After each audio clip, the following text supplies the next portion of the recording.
Eu queria que você abrisse comigo em Gênesis capítulo 2, abrisse a palavra de Deus lá no início da tua Bíblia, em Gênesis capítulo 2, e nós vamos ler esse texto que será usado como base para a palavra que nós estaremos ministrando nessa noite. Gênesis capítulo 2, do versículo 18 em diante. Gênesis 2, 18. Disse mais o Senhor Deus: não é bom que o homem esteja só. Far-lhe-ei uma auxiliadora que lhe seja idônea. Havendo, pois, o Senhor Deus formado da terra todos os animais do campo e todas as aves do céu, trouxe-os ao homem para ver como este lhes chamaria. E o nome que o homem desse a todos os seres viventes, esse seria o nome deles. Deu nome o homem a todos os animais domésticos, às aves dos céus e a todos os animais selváticos. Para o homem, todavia, não se achava uma auxiliadora que lhe fosse idônea. Então o Senhor Deus fez cair pesado sono sobre o homem, e este adormeceu. Tomou uma de suas costelas e fechou o lugar com carne, e a costela que o Senhor Deus tomara ao homem, transformou-a numa mulher e lhe a trouxe. E disse o homem: esta, afinal, é osso dos meus ossos e carne da minha carne. Chamar-se-á varoa, porquanto do varão foi tomada. Por isso, deixa o homem o pai e a mãe, e se une à sua mulher, tornando-se os dois uma só carne. Ora, um e outro, homem e a sua mulher, estavam nus e não se envergonhavam. Até aqui. Senhor nosso Deus, a Tua palavra é sempre, Pai, uma oportunidade de conhecermos o Teu querer e de transformarmos esse querer em promessas e bênçãos na nossa vida. Por isso, Pai, fala conosco nesta noite, abençoando cada família, cada homem, cada mulher, cada um, Senhor, que tem oportunidade de estar na Tua casa nessa noite. Que o Teu Santo Espírito possa renovar em nós a Tua unção, renovar em nós, ó Deus, a Tua alegria, a Tua paz, de forma que a Tua palavra se cumpra em nossas vidas, e todo o povo de Deus diga amém. Você pode tomar o seu lugar, querido?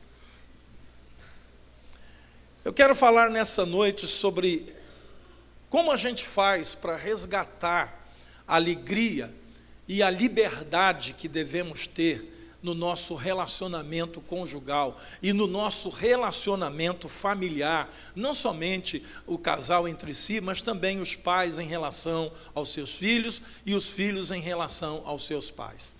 Eu tenho percebido, querido, que muitos casais e muitas famílias têm perdido a alegria da convivência. Quando a gente, às vezes, observa o comportamento de algumas famílias e de alguns casais entre si, a gente percebe que há um distanciamento, né? A vida que a gente leva, a correria da vida, os problemas, as angústias, as necessidades, vão fazendo as pessoas ficarem fechadas umas com as outras. Às vezes habitando debaixo do mesmo teto, às vezes comendo juntos as refeições, né? Às vezes saindo juntos para o mesmo lugar, mas se percebe que há uma lacuna, que há um espaço entre eles, e hoje esse espaço tem sido tomado por várias coisas, como por exemplo a tecnologia, né? Não é raro, não é incomum você ver uma família sentada num local público para comer e onde ninguém fala com ninguém, todo mundo com a cara enterrada no celular. Não é raro você perceber que isso acontece também, não só nos lugares onde se alimenta, mas também em outros lugares onde um casal está junto, onde às vezes eles poderiam estar ali desfrutando de um tempo de comunhão, mas na verdade essa comunhão já não existe mais, né? E por quê? Porque estão se fechando e se cobrindo. O texto que a gente acabou de ler, no versículo 25, diz assim: ora, um e outro, o homem e a sua mulher, estavam nus e não se envergonhavam. Isso mostra que havia entre eles algumas coisas muito importantes que devem existir entre um casal. A primeira coisa é pureza. Não havia maldade no coração de um para com o outro.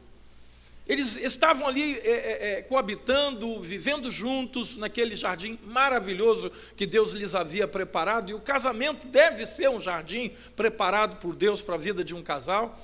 E eles tinham total liberdade um com o outro, havia pureza de alma, havia desejo de estar ali naquela convivência tão agradável.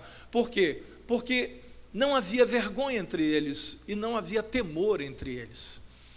Hoje há muitos casais que, eu não falo do ponto de vista físico, mas emocionalmente têm vergonha um do outro. Às vezes a esposa não tem liberdade de falar o que está acontecendo dentro dela para o seu marido.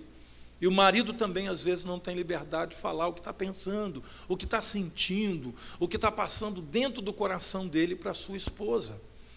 Existe um certo temor. Como é que minha esposa vai receber se eu falar algumas coisas que eu estou sentindo e que eu estou pensando? Da mesma forma, a esposa, em relação ao seu marido, ela diz: como seria a reação do meu marido se ele... se eu pudesse abrir com ele o coração e falar de algumas coisas que eu estou passando no meu interior e que às vezes eu não tenho como falar com ele. Querido, sempre que isso acontece, há algo que não está bem. Existem coisas erradas, existem coisas que precisam ser acertadas. Só que às vezes a gente vai varrendo isso para o tapete do tempo, né? Porque a gente acha que o tempo vai melhorar, e hoje isso é um problema passageiro, amanhã isso vai passar, e a gente percebe que não melhora, irmãos, piora, se agrava, porque quando não há liberdade, quando não há alegria no relacionamento conjugal e familiar, em relação aos pais e aos filhos, o que vai acontecendo depois disso não é coisa boa. E as coisas não melhoram, pelo contrário, os filhos se fecham com os pais se fecham com os filhos, o casal não tem mais a mesma alegria de estarem juntos, e aí ficam inventando programas e tempos diferentes, né? Eu percebo que há lugares que os pais querem estar, que parece ser totalmente contrário ao lugar que os filhos querem estar, isso não por causa da geração, por causa da diferença da idade, mas para alguns filhos hoje não estarem na presença dos seus pais é melhor. Eles não querem estar na presença dos pais, porque eles não têm liberdade, eles não podem abrir-se o coração, e por não ter a liberdade de não poder abrir o coração, o que acontece é esse distanciamento. Muitas vezes, como disse, ajudado, auxiliado, né, pela moderna tecnologia que a gente tem, que parece que separa também as gerações, porque quem não tem tanto acesso, não tem tanta maniabilidade para mexer com essas coisas, que são os pais, né, de uma geração anterior, parece que está ainda mais distante dos seus filhos em relação a essa tecnologia. E o que eu vejo, irmãos, é que com Jesus é possível resolver questões que levam ao fechamento e ao distanciamento dos casais e das famílias um do outro. Quando algo acontece que nos afasta do nosso cônjuge, nós precisamos verificar onde foi que nós caímos, né? Eu li com os irmãos um texto que está no início da Bíblia, no Gênesis, na criação de Deus, né? Mas lá no Apocalipse, Deus faz uma lembrança para nós, interessante. Os dois livros estão totalmente, né, na ponta da Bíblia, um no começo e o outro é o fim, as coisas do fim, o livro do Apocalipse, mas parece que a história é a mesma. E quando Deus disse que nós devemos ver o que aconteceu conosco e por que nós perdemos o primeiro amor. Quando um casal se conhece, né, e começa a namorar, e fica noivo, e faz planos para casar, né, certamente há um entrelaçamento entre esse casal que é fora do padrão, né, normal, porque o que acontece? Um quer estar com o outro o tempo todo, e quer ligar o tempo todo, e quer estar falando pela internet agora, né, com as redes sociais o tempo todo, e queridos, por quê? Porque tem vontade de estarem juntos, de abrir, de falar o que está sentindo. Mas por que isso acaba? Por que vão passando os anos, e parece que essa linguagem desaparece, e fica somente aquela coisa assim, meio monossilábica, né? É, sim, não, talvez, agora não, ou então, às vezes, até pior, o silêncio e a indiferença. O conselho que Deus dá lá no livro do Apocalipse é: veja aonde caiu, volta à prática das primeiras obras, senão venho contra ti e moverei do teu lugar o teu candeeiro. Queridos, coisa triste é quando no casamento o candeeiro é removido. O candeeiro é o que traz luz ao ambiente. O candeeiro é o que se acende para que haja convivência entre as pessoas. Quando esse candeeiro se apaga no casamento e na família, resta apenas as trevas, onde as pessoas não se veem, onde as pessoas não se enxergam, onde as pessoas não conseguem mais olhar um e ver a face do outro. E eu tenho visto, queridos, com muita tristeza, algumas famílias cujo candeeiro foi removido. E foi removido de tal maneira que eles acharam que a melhor saída era o divórcio. Que a melhor saída era não estarem mais um na presença do outro definitivamente. E eu pergunto, será que isso aconteceu assim num estalar de dedos? Se foi uma coisa que num belo dia aconteceu? Não, queridos. Isso é um processo. E a gente precisa cuidar para que a gente no processo não perca a alegria, a liberdade, o desejo, o prazer de estar um na presença do outro. O homem e a mulher estavam nus, eles estavam livres, eles estavam abertos, eles estavam desfrutando um do outro e não havia vergonha, e não havia medo, e não havia nada que os separasse um do outro. E nós precisamos, querido, voltar à prática das primeiras obras. Voltar à prática, talvez, de coisas que a gente deixou lá no tempo do namoro, né?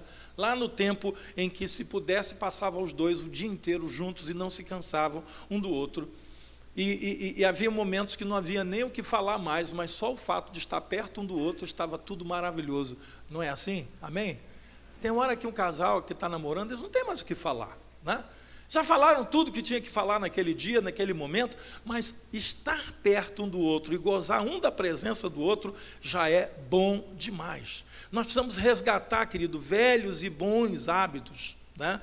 E uni-los a novos e bons hábitos, para que a gente não perca essa alegria do casamento, né? A verdade é que a vida tem uma coisa que vai trazendo sobre nós, que é uma palavrinha que é horrível. Essa palavra se chama rotina, né?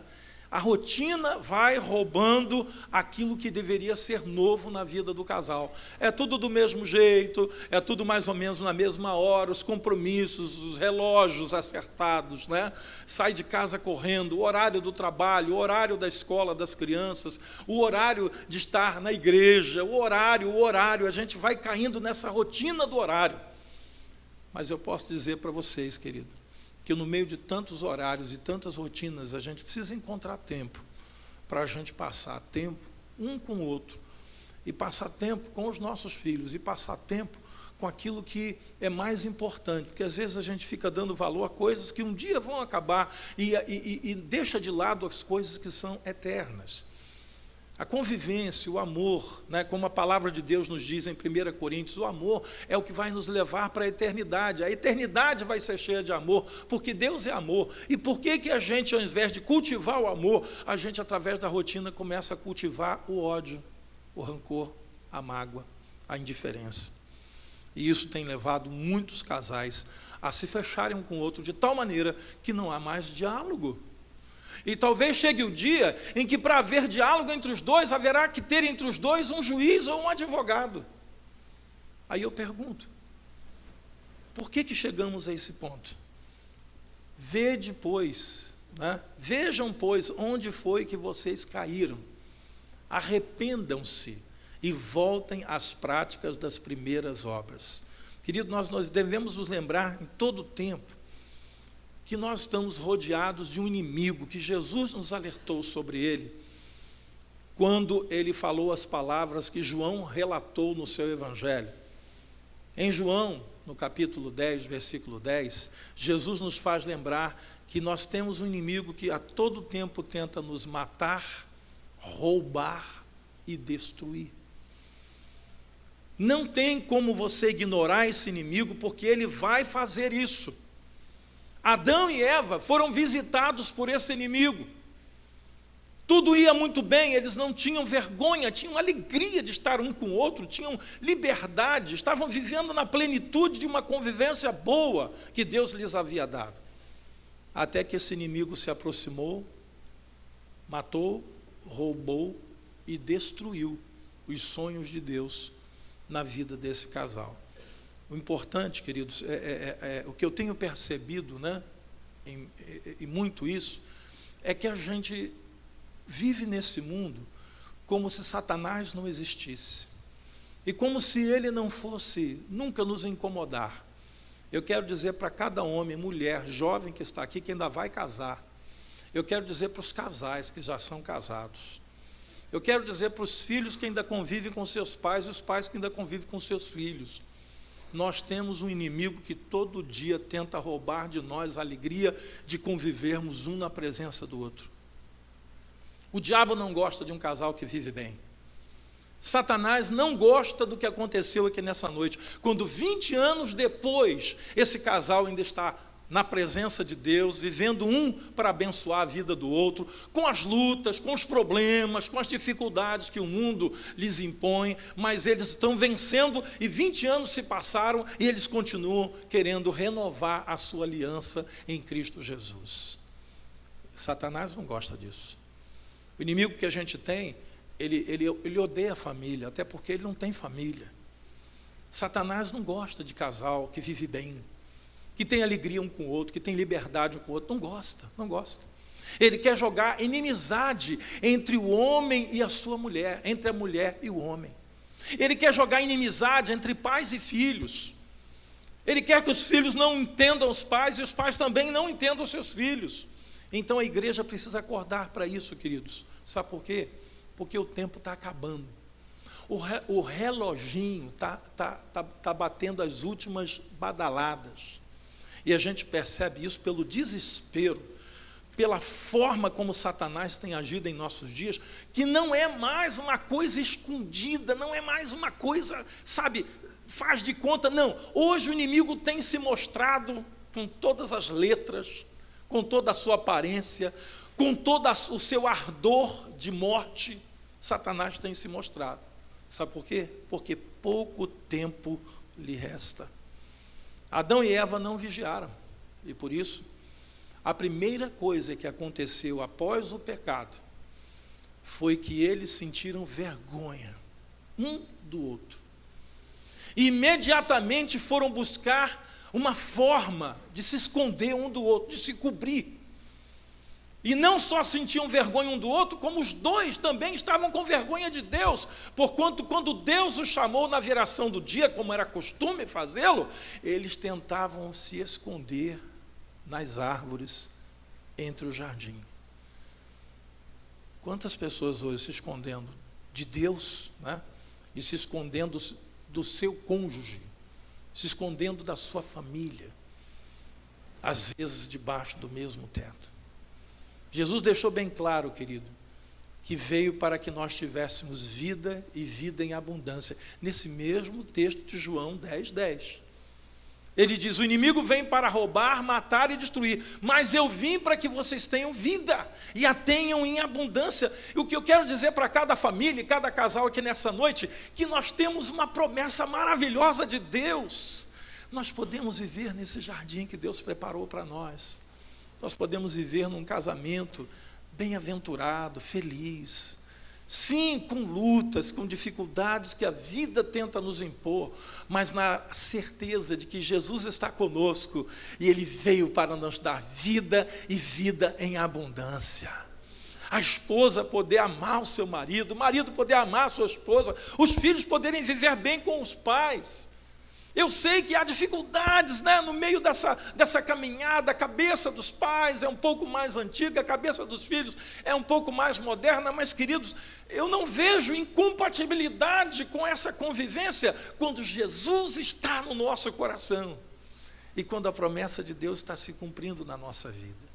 Eu quero dizer para você nessa noite que esse é o desejo de Deus para a sua casa, esse é o desejo de Deus para a sua família. Jesus morreu na cruz para que você não tenha que ter vergonha do seu esposo, nem da sua esposa. Para que você não tenha que ter medo do seu cônjuge. Para que os filhos não tenham que temer os seus pais. Mas que tenham com eles uma relação de verdade, de pureza, de coração aberto. E tudo isso que Satanás não quer.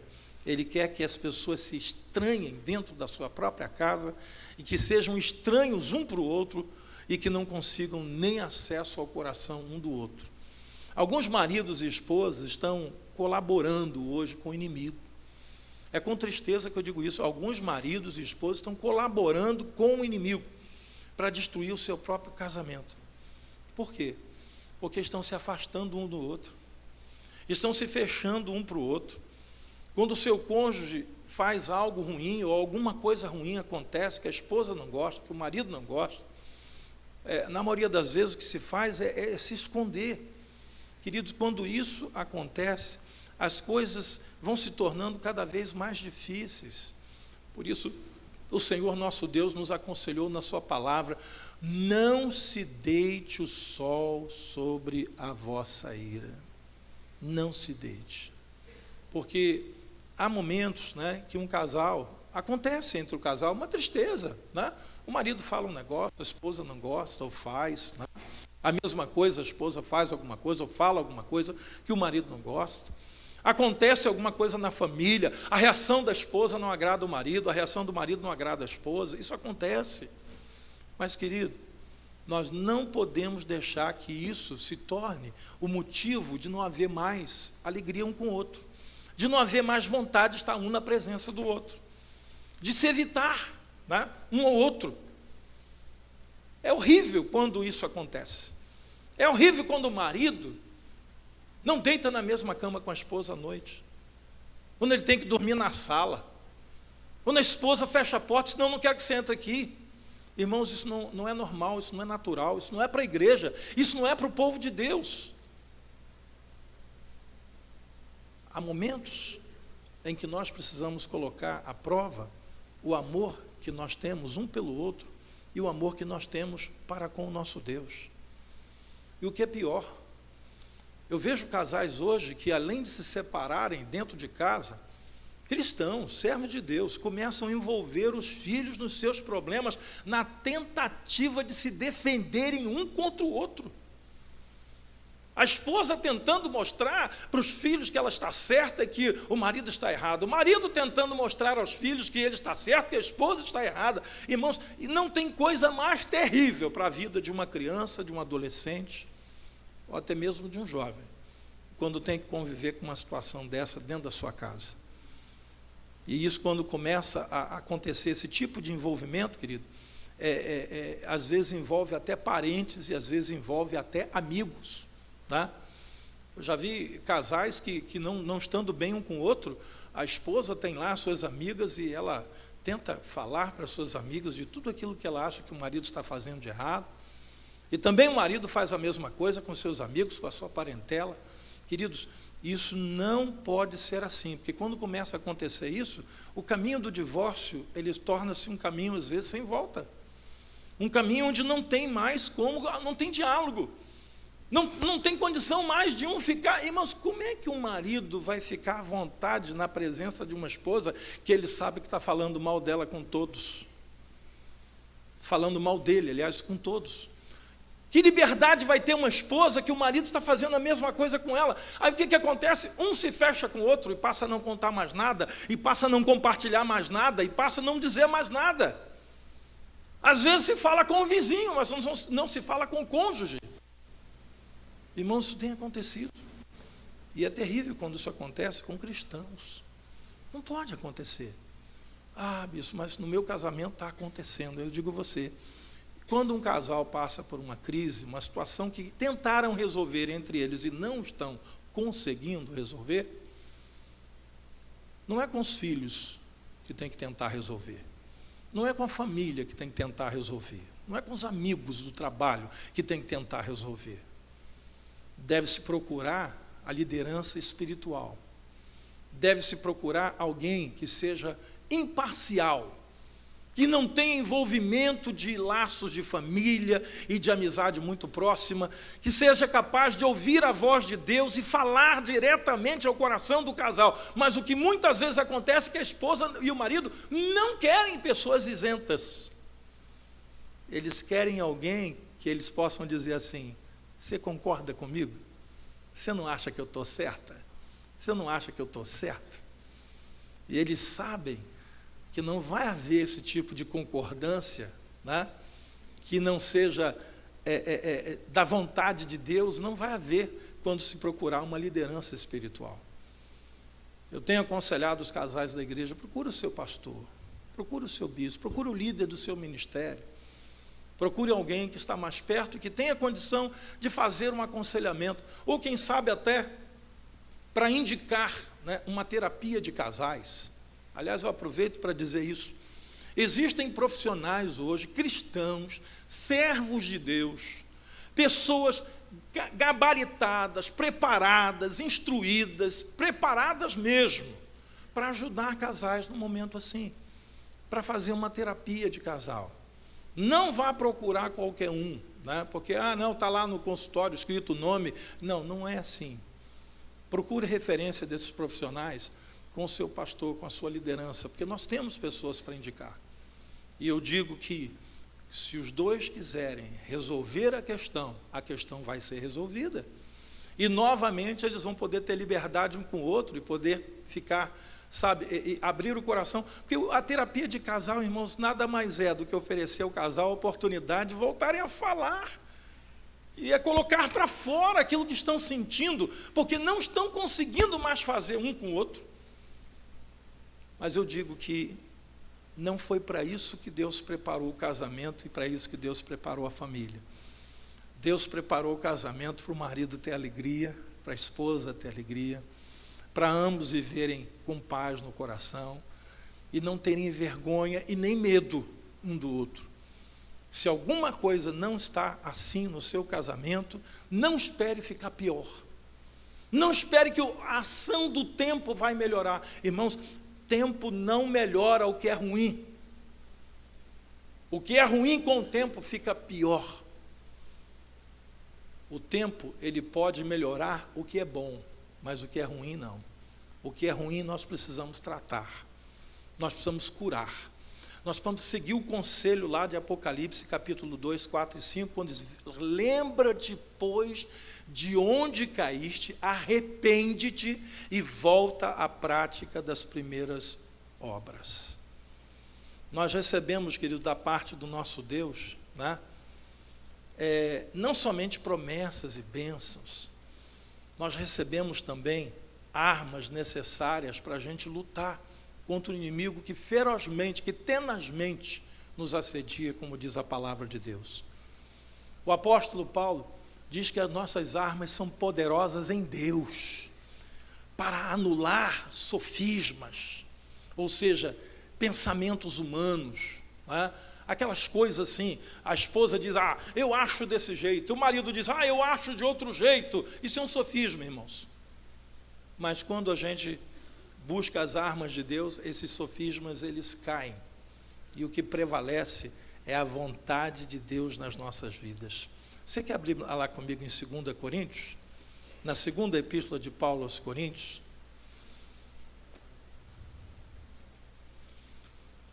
Segunda epístola de Paulo aos Coríntios, no capítulo 10, versículo 3 e 6, 3 ao 6.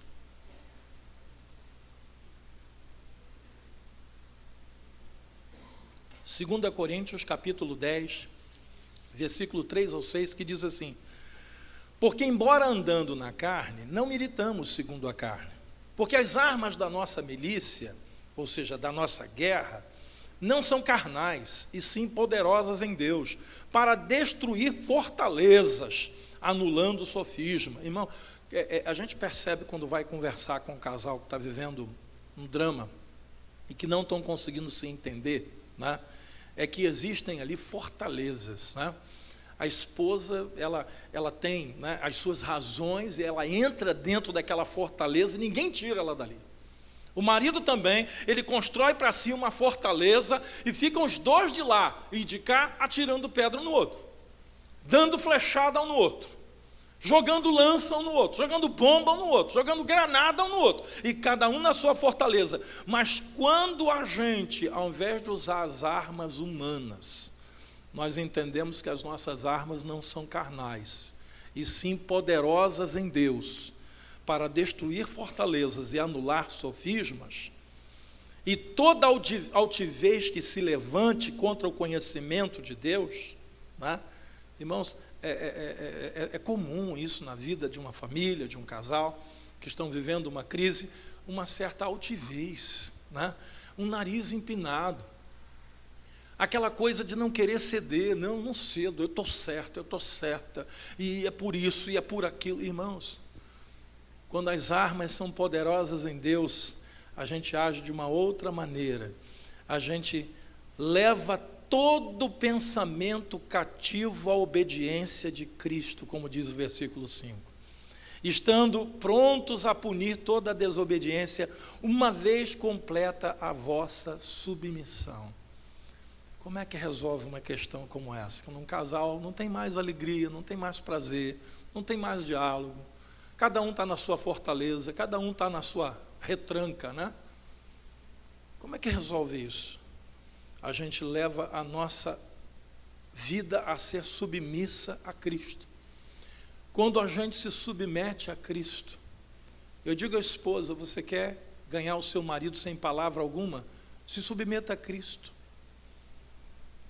Marido, você quer conseguir amar a sua esposa como a Bíblia manda, como Deus manda que você faça?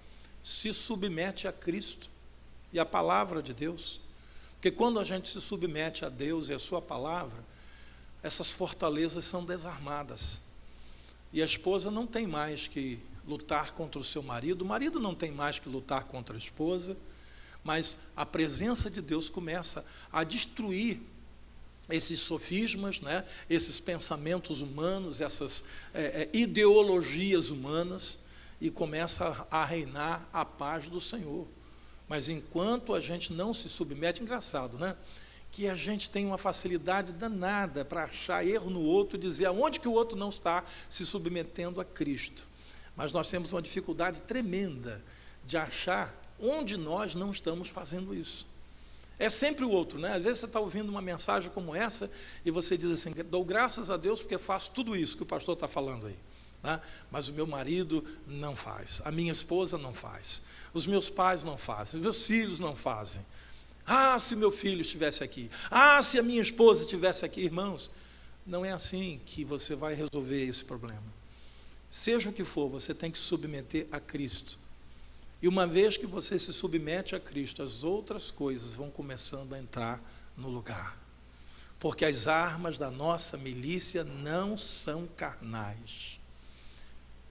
O que são armas carnais? O ódio é uma arma carnal. O revanchismo é uma arma carnal. Fulano vai me pagar. Senhor, a oração, né, da revanche. Senhor, fulano tem que acontecer isso ou aquilo, porque ele tem que ver que ele está errado. Não, irmão, não ore assim. Prefira fazer a oração de Davi. Vê se há em mim, ó Deus, um caminho mau, e guia-me pelo caminho eterno. Davi podia dizer, Senhor, vê o erro dos meus inimigos, veja o que eles estão fazendo de errado comigo, olha o quanto eles estão me dificultando a vida. Senhor, não, Senhor, vê se há em mim algum caminho mau, e guia-me pelo caminho eterno. Irmãos, quando a gente acerta a nossa vida com Deus, você ajuda ao seu cônjuge, você ajuda a sua família a acertar também. Mas quando você usa armas carnais, né, como a malícia, né, tem gente que fica engendrando coisas, né? As novelas, né, incentivam muito isso. Eu não estou falando das novelas atuais, porque eu acho que as atuais devem estar bem piores, porque eu não assisto. Lá em casa a gente não tem hábito de ver novela nenhuma. Nenhuma, né? Às vezes na propaganda lá do Jornal Nacional fazem um comentário que na novela tal está acontecendo isso, é o comentário que a gente sabe, na propaganda do Jornal Nacional. Porque a gente não assiste lá em casa. Mas me recordando das novelas antigas que já não prestavam, imagino como é que está hoje, né? Você vê ali nas novelas aquela coisa, né? A esposa maliciosa, engendrando coisas contra o seu marido, o marido também que tem um amante, engendrando coisas contra a sua esposa e tal. Gente, isso é arma do maligno, isso é arma de Satanás. A arma que Deus tem para nós é diferente. Ao invés de você julgar, ao invés de você maliciar, ao invés de você elucubrar coisas, né? Ficar lá, mirabolâncias na cabeça, eu vou fazer isso. Se fulano falar aquilo, eu vou falar aquilo outro. Se Beltrano fizer isso comigo, eu vou fazer assim, vou fazer... Irmão, sai disso, irmão. Sai disso. Ora a Deus, Senhor, me ajuda a ser fiel a Ti.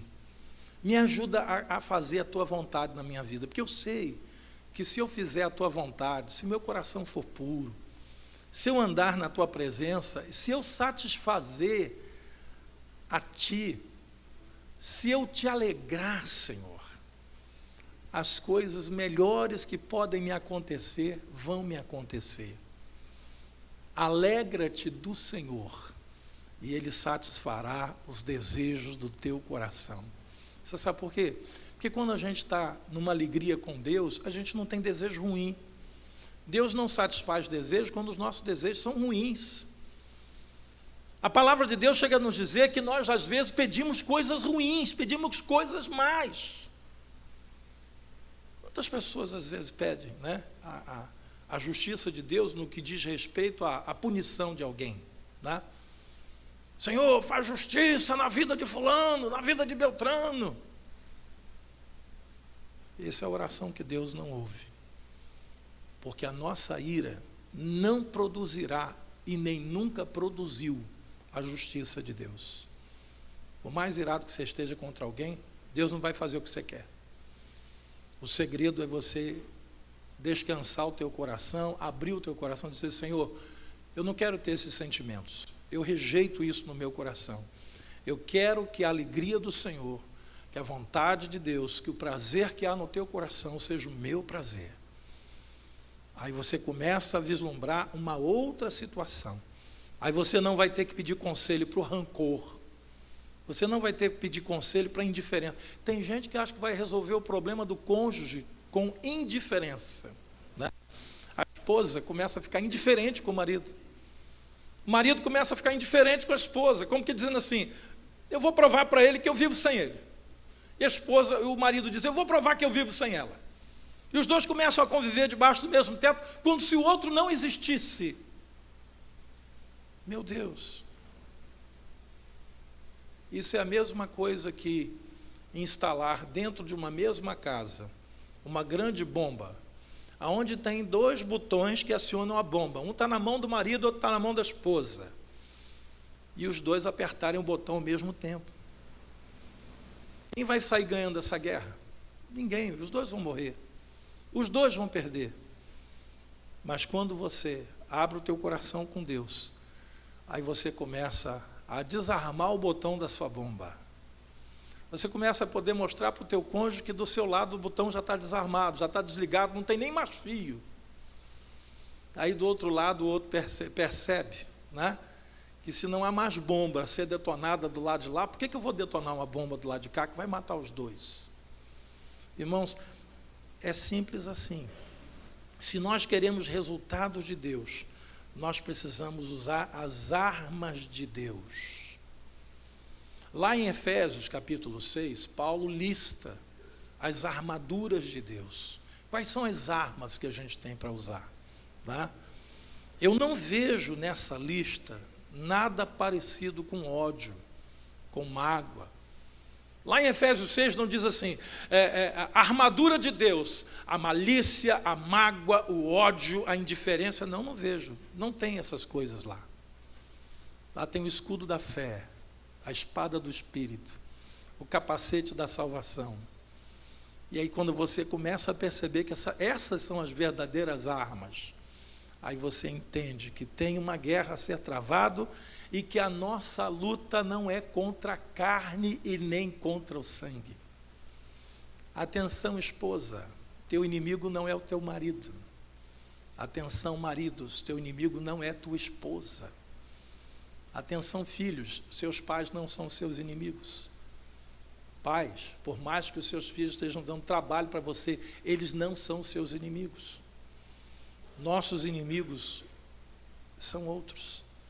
São principados e potestades, são dominadores desse mundo tenebroso. São forças do mal que estão aí nas regiões celestes, perturbando, dividindo, separando, lançando mágoa e ódio no coração das pessoas. E eu digo à igreja que é tempo da gente começar a entender isso dentro da nossa casa. Ah, pastor, mas é muito difícil viver com alguém que nos trata mal, com alguém que não é amoroso, que não é carinhoso, que não é amorosa, que não é carinhosa. É muito difícil viver. Querido, não é assim que você vai resolver. A liberdade e a alegria de um casal volta quando o pecado sai. O pecado trouxe para a vida de Adão e de Eva a vergonha, e eles começaram a se esconder um do outro. Mas Jesus é o antídoto contra esse pecado. Ele é o antídoto. E quando a esposa perdoa o marido, quando o marido perdoa a esposa, quando os pais perdoam os filhos e os filhos aos pais, aí Deus não vai ter que ferir a terra com maldição, como está lá em Malaquias, para que eu não venha e fira a terra com maldição. O casamento foi criado por Deus para que o homem e a mulher se completem, se abençoem um ao outro, para que vivam em liberdade e vivam em alegria, querido. O casamento foi criado para isso, não é para viver em pé de guerra, não. Se fosse para viver em pé de guerra, Deus não fazia casamento e não tinha família. Far-lhe-ei uma auxiliadora que lhe seja idônea. Auxiliadora não é inimiga, é auxiliadora. E se isso não está acontecendo, a solução não é o divórcio, mas é o quebrantamento do coração. Veja onde foi que você caiu. Arrepende-te e volta à prática das primeiras obras. Eu sempre digo que divórcio nunca solucionou problema conjugal de ninguém. O divórcio apenas determina que um ou dois, ou ambos, endureceu o coração. O divórcio não soluciona problema conjugal. O divórcio foi feito para determinar que um dos dois, ou ambos, estão de coração duro. Porque se houver um quebrantamento do coração do esposo e da esposa, não tem divórcio. Não tem divórcio.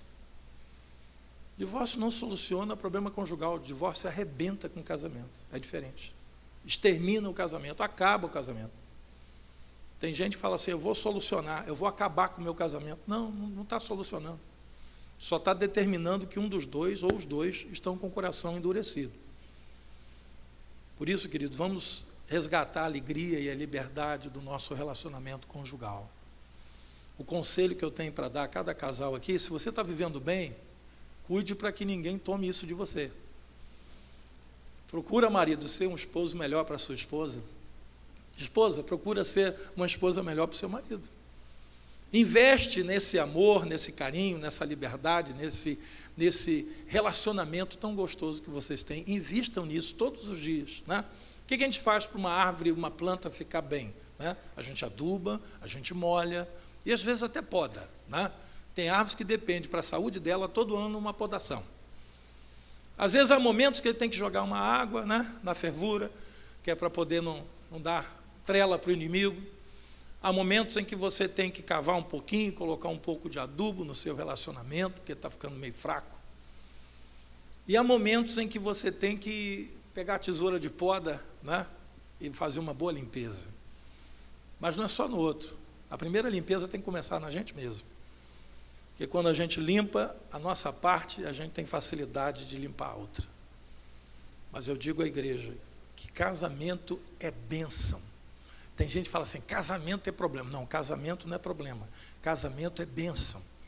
Deus fez o homem e a mulher um para o outro para ser bênção um na vida do outro. Se alguma coisa não está dando certo, entrou pecado na história.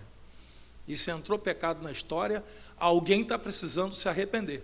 Alguém está precisando pedir perdão.